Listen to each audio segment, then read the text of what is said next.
Welcome to High Tea with Grace, where we spill the tea on HIT. Today, I'm honored to welcome to the pod Sharon Blank, CEO of Language Scientific and RxTran. Thanks for joining me, Sharon. Hi, Grace. Thank you so much for having me here today. We are so thrilled to learn from you. So tell me a little bit about the path that brought you to leading Language Scientific and RxTran. Was there a moment when you realized that prescription translation wasn't just a niche problem, it was a public health problem?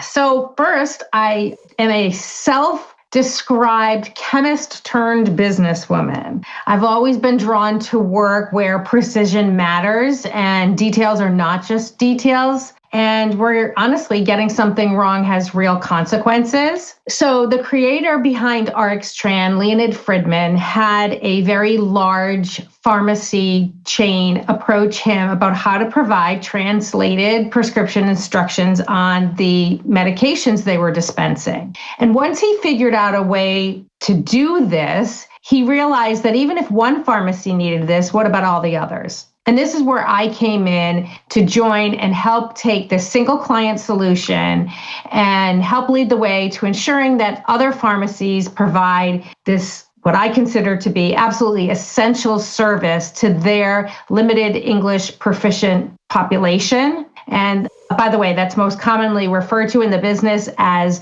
the LEP population. And I remember thinking about what it would feel like if I were traveling overseas and I unfortunately took ill and received a medication prescription bottle written in, let's even go with a character language. I would have no idea what to do. Do I take 1, 2, with food at night? Can I have alcohol? All these questions. And I can just really relate to how vulnerable I would feel in that situation. And I consider myself to be an educated professional adult and just can't even imagine what that feels to someone living here in the United States who faces these types of English barriers all the time as they interact with the healthcare system.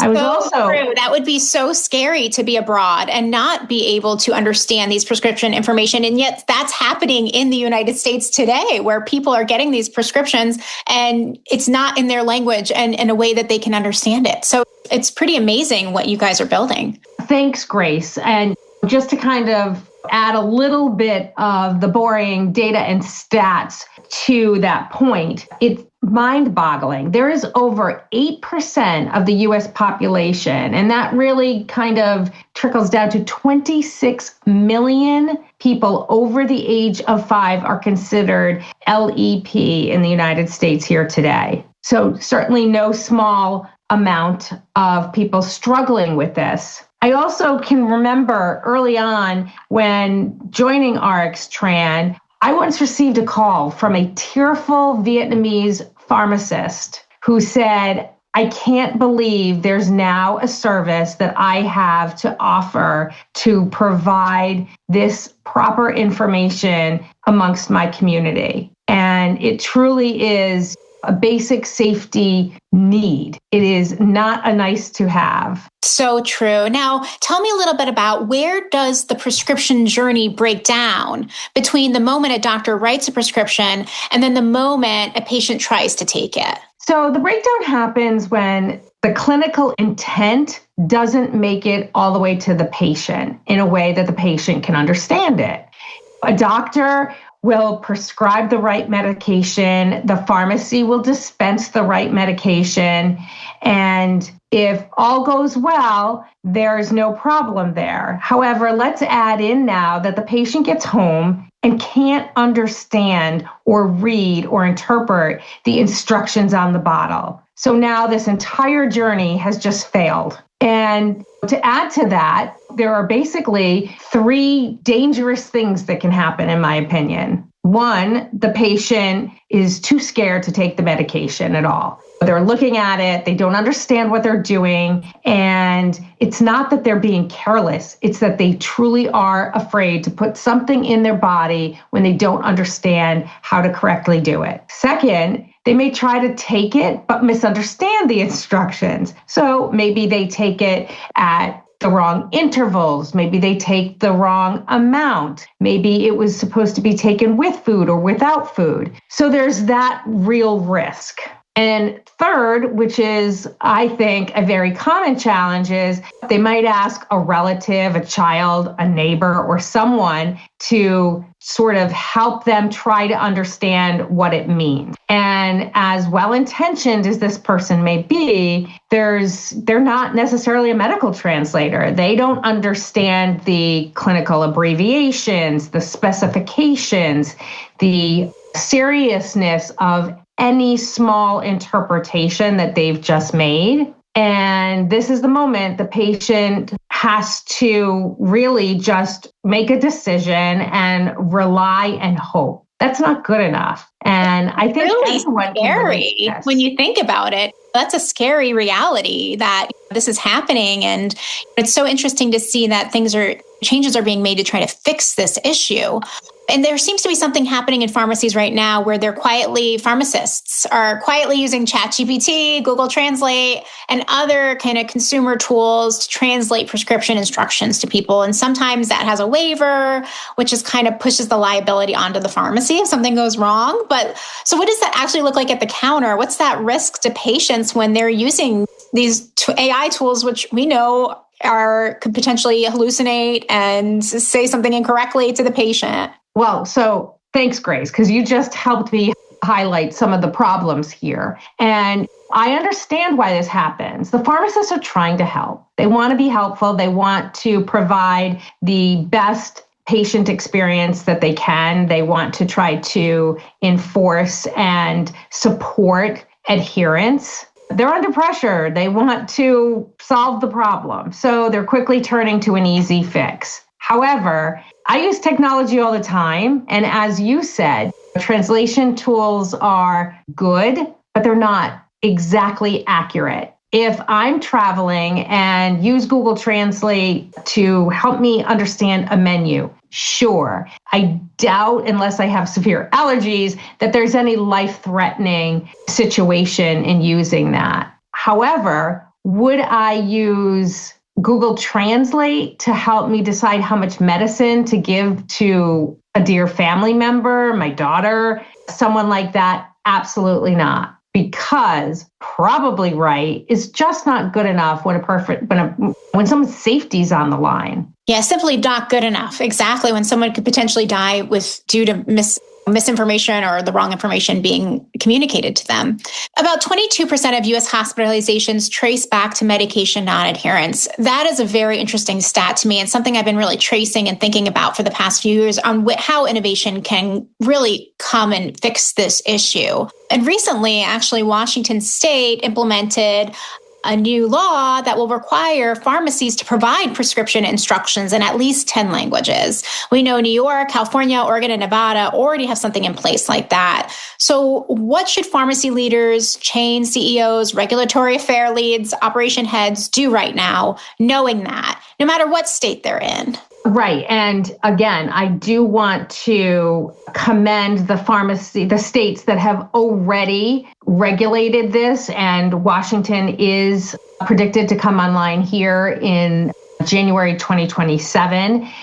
But my message to pharmacy leaders, Grace, is don't wait until the state forces you to act. If you have a significant non-English speaking LEP population coming through your pharmacy doors, then it's already your issue. And I would give pharmacy leaders 3 practical sort of guideline steps. First, just identify the languages your patients are actually speaking. Don't guess. Look at the pharmacy the demographics in your area. Second, put a validated solution in place. It can't just be a casual workaround. It needs to be clinically appropriate, accurate, and built for pharmacy use. And third, implement before the deadline. Give yourself time. Any new workflow takes effort, planning, staff, system integration, operational comfort. Speed matters in the pharmacy, and I understand that and am sensitive to their rigorous workload. But please don't wait till the last minute. And the other point that I'd like to make is that finding the right solution for your pharmacy should not make your job harder. Pharmacy teams, they're already very stretched. If the process is cumbersome, it will not be adopted consistently. Now, you are building category authority in this space. Thank you so much for teaching us more about how important this is in the industry and for the industry to take it seriously. We want to learn too about you as a female CEO leading these companies and using that amazing chemistry background and now business prowess in a very male-dominated healthcare technology industry. So I'm wondering on that side of things, what advice would you give to women coming into health tech, especially those building in overlooked categories where the work really matters? My number one advice would be advocate for what you know matters. Even if the spotlight isn't there yet, let's bring the light on. And for women coming into health tech, I would say, don't wait for permission to care about a problem. Don't minimize your instincts. Trust them. If you see a gap and you know the gap is hurting people, say so. Keep saying so. Build the case, bring people along, and do not take this is how it's always been done for a final answer. I also think that women bring a very important leadership style to healthcare innovation. Relationship building matters, listening matters, collaboration matters, empathy matters. These are not soft skills in healthcare. These are strategic skills. So my advice, stay true to your mission, build a team that believes in it with you, and be willing to keep pushing. So inspiring. Now,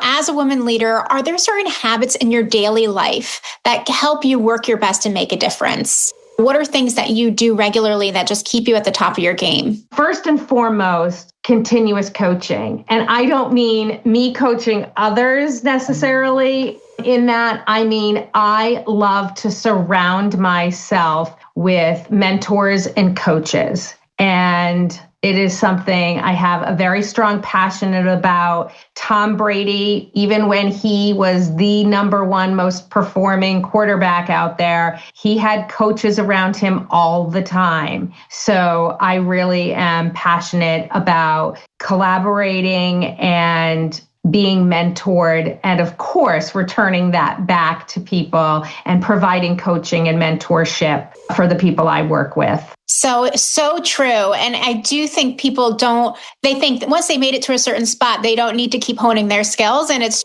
truly a real leader that understands that there's always more to learn. There sure is. I learn something new every day. When I'm very fortunate, I work with people much smarter than me with the areas in which they cover, and I am constantly learning from them. And again, I think also one thing is that anyone would tell you about me is I'm always willing to be wrong. I love a good, fierce argument and point counterpoint, and the open-mindedness to ingest what someone else is saying, hear it, think about it, and learn from it. I think if more of us were willing to be wrong, this world would be a better place. Oh, amen, listening to each other and learning from one another.